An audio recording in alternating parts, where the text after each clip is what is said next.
On more than one occasion, my mother described to me the famous Petlura Pogrom in Proskurov in 1919, I think it was, right? Mm-hmm. It happened one Saturday afternoon, the way she describes it to me, when the massacres took place in the Jewish part of town. Now you have to understand, I think Proskurov at that time was about 1/3 Jewish and 2/3 non-Jewish.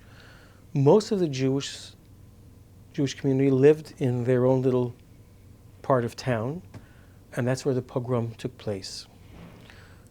As my mother described it, there were about 5 or 6 families, including my mother's, that lived in the non-Jewish part of town who were not affected whatsoever, as far as she knew, by that pogrom.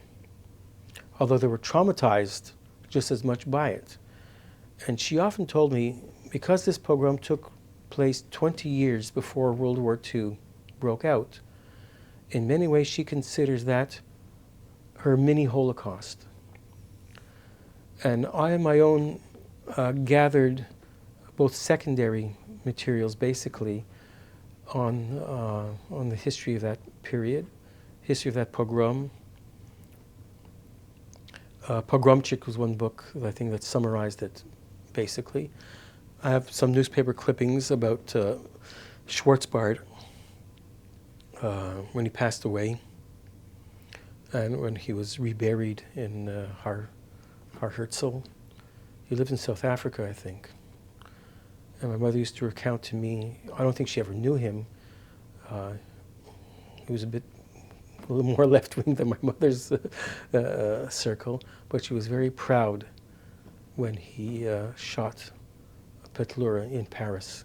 And she followed the trial the same way that people followed the trial of the Baylis, Mendel Baylis.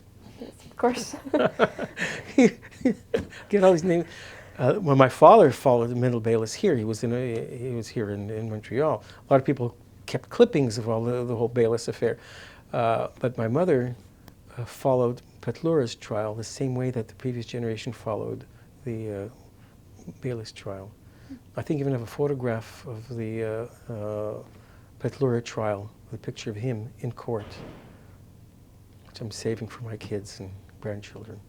I have a copy of the Isker book from 1926, I think it was, done in New York by the Landsmannschaft from Proskurov.